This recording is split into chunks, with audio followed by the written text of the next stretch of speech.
നമ്മളിപ്പോൾ സംസാരിച്ചു കൊണ്ടിരിക്കുന്ന ലേഖകൻ, അദ്ദേഹം ഇറാനിൻ്റെ സ്റ്റേറ്റ് ടെലിവിഷൻ്റെ, ഔദ്യോഗിക ടെലിവിഷൻ്റെ പ്രവർത്തകനാണ്. ബോംബ് വീഴുമ്പോൾ അദ്ദേഹം ആ ബോംബ് വീഴുന്ന സ്റ്റുഡിയോയിൽ ഉണ്ടായിരുന്ന അദ്ദേഹത്തിൻ്റെ കൈ നോക്കിയാൽ മതി, കയ്യിൽ രക്തമുണ്ട്. അദ്ദേഹം പറയുന്നത് എൻ്റെ കൂടെയുള്ള സഹപ്രവർത്തകർ ഒരുപാട് പേർ കൊല്ലപ്പെട്ടിരിക്കുന്നു, ഞങ്ങൾ കുറച്ച് പേർ മാത്രമാണ് രക്ഷപ്പെട്ട് പുറത്തു കിടക്കാൻ ശ്രമിച്ചത്. അദ്ദേഹത്തിൻ്റെ കയ്യിലേക്ക് നോക്കുക, കയ്യിൽ രക്തമുണ്ട്, രക്തം വെച്ചുകൊണ്ടാണ് സംസാരിച്ചു കൊണ്ടിരിക്കുന്നത്.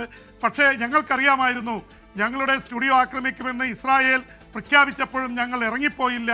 ഞങ്ങൾ ഇറങ്ങിപ്പോകാത്തതിന് കാരണം ഞങ്ങൾ ഈ സിയോണിസ്റ്റ് ഭരണത്തെ, ഇസ്രായേലിൻ്റെ ഭരണത്തിനെതിരെ പോരാടാൻ ഉറച്ചവരാണ്. രക്തസാക്ഷിത്വം ഞങ്ങൾക്ക് പ്രശ്നമല്ല. അതുകൊണ്ടാണ് ഞങ്ങൾ ഇറാനിലെ മാധ്യമപ്രവർത്തകർ അവിടെ നിന്ന് ഇറങ്ങാതിരുന്നത്.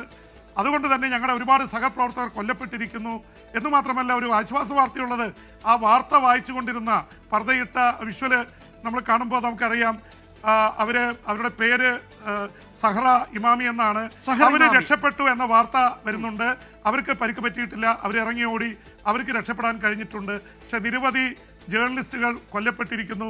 ഒപ്പം തന്നെ വളരെ പ്രധാനപ്പെട്ട ഒരു വാർത്ത വിജയകുമാർ, ഇപ്പോൾ കിട്ടുന്ന വളരെ പ്രധാനപ്പെട്ട വാർത്ത എന്ന് പറയുന്നത്, ഇറാന്റെ പരമോന്നത നേതാവ് ആയത്തുള്ള ഖുമേനി ബങ്കറുകളിൽ ഒളിച്ചതായി ഔദ്യോഗികമായിട്ട് റിപ്പോർട്ട് ചെയ്യപ്പെടുന്നു. ബങ്കറുകളിലാണ് അദ്ദേഹത്തെ വധിക്കാൻ ശ്രമം നടക്കുന്നതായിട്ടുള്ള റിപ്പോർട്ടുകൾ ഇറാനിൽ ലഭിച്ചിട്ടുണ്ട്. അതുകൊണ്ട് ഒരു അജ്ഞാത കേന്ദ്രത്തിലെ ബങ്കറുകളിലേക്ക് ആയത്തുള്ള ഖുമേനി മാറിയിരിക്കുന്നു.